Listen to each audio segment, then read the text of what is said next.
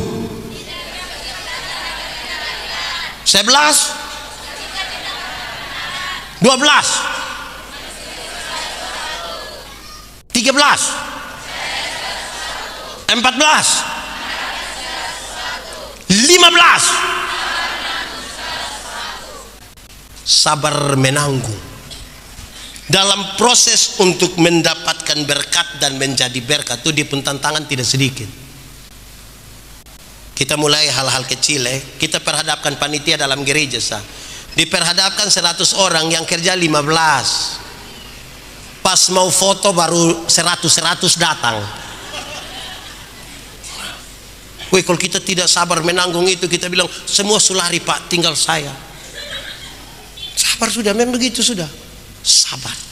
Saya pakai contoh yang sangat biasa saudara dengar, tapi ini bicara soal kesabaran. Saya mau tanya, ibu-ibu, bapak-bapak, saudara akan menikah. Saya pastikan sekali kalau suami dan istri saudara itu orang yang baik. Amin kok. Dalam dompung kebaikan tuh ada dompung kekurangan satu kok tidak, yang kalau dom buat itu kekurangan tuh kita rasa tidak aman sekali. Ada kok. Ada tidak usah kasih tahu nanti bab tua tersinggung. Tapi pertanyaannya, kenapa mau berlama-lama dengan dia? Kok dia buat itu kan kita tidak suka toh. Kenapa mau tinggal berlama-lama dengan dia? Kalau tanpa kesabaran untuk menanggung itu tidak bisa. Karena ada hal yang kita tinggal dalam rumah nih, aduh. Saya belajar saudara-saudara. Saya coba mau jadi pendeta ini yang baik. Bawa anak-anak dari kampung tinggal di Kakanona di Kupang. Kami masih di kampung. Bawa anak 2 orang. Mama, kita biar sedikit kita pun penghasilan, tapi kita belajar jadi berkat. Mari kita kasih sekolah ini anak-anak. Kasih duduk tanpa siri di dia pun orang tua, bawain anak 2 orang pi Kupang. Anak dong kamu tinggal sini di Kakanona, kerjaan namanya tinggal dalam rumah tuh sapu pel, silakan, sekolah suberes, semua suberes. Aman. Soal terjadi ketika sebagai pendeta, kalau kita mau baik itu mesti baik betul. Maka beli kas dong HP. Waktu kami bawa sendorang itu doang tidak ada siapapun di Kupang. Ketika HP ada, dong mulai ada om 1 dan kakak 2. Dong telepon tuh tidak habis-habis. Saya dan ibu dari kampung kita pi Kupang, wih, saya dengar ini malam-malam mungkin tidak tidur, buat telepon terus. TM dulu toh. Saya ada acara satu di kakak rumah, saya pulang dari ada satu ibadah, saya pimpin, pulang datang nih, ini piring ada satu tumpuk besar, dong bat telepon. Saya pun istri bilang, bapak, om, saya bilang, mama tenang, saya guling ke senai lengan baju, saya cuci ke habis itu piring semua. Pencitraan saudara. Cuci habis, ibu bilang harus omong, tidak bisa. Saya panggil dong, saya bilang kamu 2 datang dulu saya ini pendeta urus jemaat 6.000 jiwa, tapi sepuh HP itu ada mati-mati juga. Kamu 2 ini urus negara bagian mana sampai kok tidak pernah mati-mati ini. Justru ini maksud baik ini yang bikin don 2 tersinggung. Pulang kampung, tidak mau lagi datang. Mama, kita 2 mesti tetap jadi orang baik. Pergi cari di kampung. Pak pendeta, biar saja don di kampung, saya tidak sekolah tidak apa-apa. Wih, memang kalau kurang sabar ini bisa cek toh. Saya bilang, mama tetap. Bapak, mama, saya mau kasih tahu anak dong, yang penting dong mau sekolah, biar dong di sekolah di bapak dan mama pun tangan sah. Kami sudah berkomitmen dengan Tuhan, tidak apa-apa. Terus saja. Sekolah juga tetap di hadapan orang tua juga tidak habis juga. Setelah selesai tahun-tahun itu, ibu bilang, bapak, serasa berintis. Wih, kesabaran itu saudara, itu butuh betul-betul. Kalau tidak kita lebih banyak pencitraan. Kalau tidak kita pencitraan, butuh sabar betul-betul. Hadapi mertua, hadapi anak-anak, hadapi keluarga dong. Wih, saya mau tanya dulu, mama melahirkan sakit kok tidak? Terlalu sakit. Mau melahirkan normal atau abnormal tetap sakit. Waktu mama dong sakit melahirkan itu sakit begitu, kenapa kok anak sampai 2, 3, 4? Ada sakit melahirkan bapak hanya dari luar, kau bilang Yesus tolong, padahal bapak tidak tolong juga. Saya bilang Yesus tolong, lebab tua sambil bayangkan kiri-kiri anak muka ke siapa. Iya toh. Sekarang saya mulai, woi, melahirkan susah payah begitu. Anak-anak, kamu tahu kok tidak? Tidak tahu toh, kan sebelum ke saudara. Kamu tahu kok tidak? Malam-malam itu bapak dan mama setengah mati gara-gara kamu. Kamu pun jam tidur itu orang tua pun jam bangun. Orang tua pun jam tidur, kamu pun jam bangun. Orang tua itu tidak tidur gara-gara kamu. Jam 2 pagi juga papa mama ada begini. Betul kok tidak? Dalam keadaan sempoyongan begitu, mama seringkali dipaksa jadi penyanyi lagi. Makanya seringkali mama pulagu itu tidak bisa dipertanggungjawabkan. Kalau tidak bobo digigit, padahal justru kalau anak bobo itu bernyamuk gigit. Kalau anak ada lari-lari, nyamuk mana gigit dia? Tapi sudahlah, mama kan lagi apa toh? Anak-anak, kamu waktu pilek dulu, orang tua tidak pakai tangan kan, dia takut bikin rusak pulau hidung itu. Dia langsung hisap dari mulutnya sendiri. Ini mama dong ada, kasih tahu anak dong, betul kok tidak? Bagaya. Kamu waktu buang air besar, dorang pakai dong pun tangan sendiri. Tanya ini bapak mama. Saudara tahu, dorang itu berpikir sesuatu yang lebih tentang kamu. Dong kadang-kadang tulis di dong pun diari, kalau ada kamu sakit dong tulis bilang begini, Tuhan, kalau Tuhan berkenan jangan ini anak dong yang sakit, biar kami yang sakit. Dong mau ganti, lihat kamu besar-besar begini, dong senang. Dong ingat dulu, dong ajar kamu bicara tuh satu-satu suku kata, ma, pa. Tapi sayang, ketika kamu mulai lancar beromong, lancar bicara, ada suka beromong dan papa mama? Ada suka? Dong ada beromong dan mama dong kok? Suka kok tidak? Ada omong? Tidak omong? Dong lebih suka omong dengan? Siapa suruh kas makan dong? Siapa suruh? Siapa suruh? Hei anak-anak, orang tua tuh ajar kamu jalan satu-satu langkah, pegang di tangan baru bilang te, itu jalan belakang itu. Tapi ketika kamu mulai besar dan bisa jalan sendiri, ada suka jalan dengan bapak mama? Ada suka? Lebih suka jalan dengan mama dong. Siapa suruh belikas dong HP? Saudara lihat itu, tidak gampang itu. Anak nona dong yang, coba yang nona SMP angkat tangan, nona tapi baru SMP. Oh, kamu 3 saya lain sudah mengajar.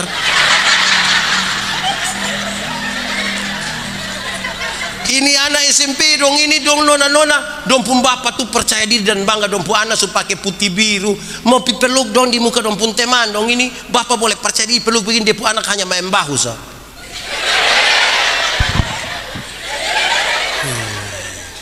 Ini anak kamu yang sudah terlalu lah. Woi, kalau tidak sabar memang ke apa kuang? Betul kok tidak? Hei, anak-anak, Orang tua itu lihat kamu semakin besar, dong punya harapan besar, dong omong, hei anak-anak, asal kamu mau sekolah tinggi, biar kami orang tua ikat perut itu tidak apa-apa. Orang tua kalau sampai omong bilang ikat perut itu bukan berarti dong mau pakai stagen.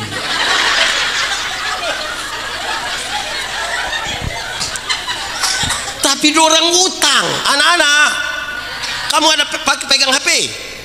Ada. Itu HP utang. Tanya mama dong, bayar 6 kali itu. Kamu pun motor yang ada pakai itu utang itu. Kirim kamu pergi sekolah di Surabaya, Jakarta. Ini dong kan bertingkat toh, tidak mau tinggi. Asal kau dong ada telepon, dong telepon pada waktu masih bertahan juga anak dong begini nih. Don tidak pernah telepon, tapi jam 2 pagi kalau subuhan tidak ada tuh pagi buta sebunyi teneng teneng teneng teneng teneng. Mama ambil lebih slow, mama slow, kakak ke mana? Hi mama ada baik-baik kok. Iya, kenapa? Tadi malam kakak ada mimpi mama. Pas dia bilang tadi malam kakak ada mimpi mama, mama langsung yang kakak mau berapa nak omong kakak. Ini pagi-pagi buta. Betul kok tidak? Hei anak, kenapa bersabar ya anak macam begini dong ini? Telepon orang tua tidak pernah, tapi dia wisuda datang minta bikin syukuran. Itu orang tua utang lagi itu. Bikin syukuran baru dia minta dia juga kata-kata. Terus dia bangun tuh pencitraan, sekali bangun saya bilang, saya tidak bisa sampaikan dulu. Suruh diam. Suruh diam. Itu dia ada cek ini yang mau datang dong sumbangan berapa ini dia. Suruh diam saya itu. Hei saudara-saudara yang serius ini. Hei anak-anak, orang tua itu melahirkan kamu banyak-banyak, tapi tidak pernah pititip di mana-mana. Tapi anak-anak dong yang banyak-banyak ketika dong sukses, dong bisa sepakat titip dong orang tua di mana. Alasan apa? Sibuk, masih mau bertahan dong.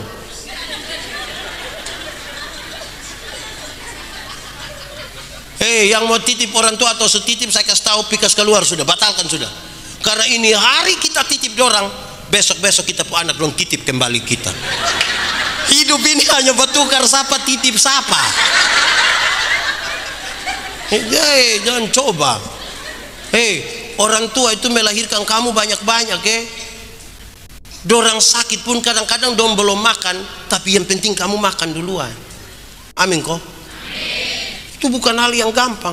Dong perhatikan kamu banyak-banyak, tapi kami yang banyak-banyak ini tinggal foto sayang di ruang tamu.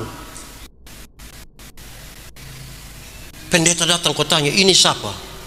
Ini siapa anak pertama? Dia di Atambua mah, tidak pernah datang lihat saya ini. Paling begitu. Betul kok? Kenapa bertahan dengan manusia begitu dong?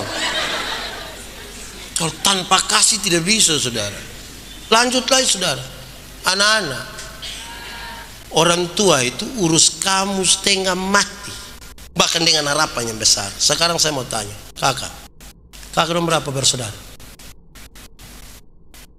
4. Kakak anaknya berapa? 3. Kakak berapa bersaudara? 8. Kakak anaknya berapa? Kakak berapa bersaudara? Anaknya? Saya mau kasih tahu, mama bisa melahirkan dan urus kakak dong 4 orang. Mama bisa melahirkan dan urus kakak dong 8 orang.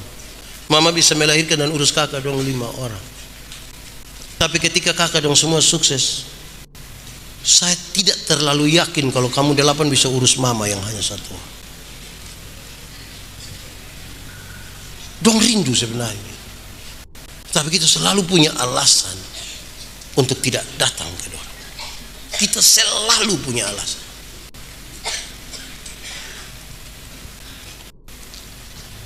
Kita menyanyi saja. Saya kesedih. Kok saya sedih kamu tertawa?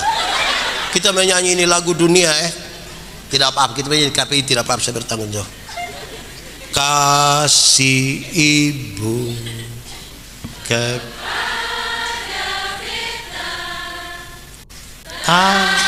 terhingga sepanjang masa, hanya memberi, tak harap kembali, bagai sang surya menyinari dunia.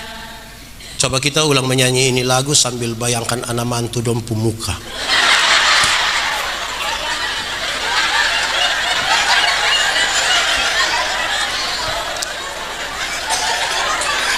Kok saudara kok tidak mau Nah bayangkan sama memantu itu tidak apa-apa. Kasih kepada siapa? Sampai kapan?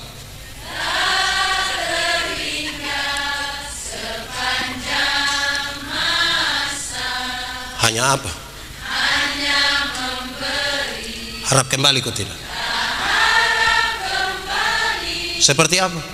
Bagai sang surya menyinari dunia. Orang kalau mau jadi berkat, dia mesti mulai dari rumah, dari mama yang telah membesarkan dia, yang telah mengurus dia. Tidak bisa dia balas dan membandingkan yang dia buat, tapi minimal ada ungkapan terima kasih di situ. Keluarga ini yang tadi saya bilang, yang berbahagia adalah kalau anak-anaknya seperti tunas pohon zaitun di sekeliling meja. Mari kita tunduk kepala di hadapan Tuhan.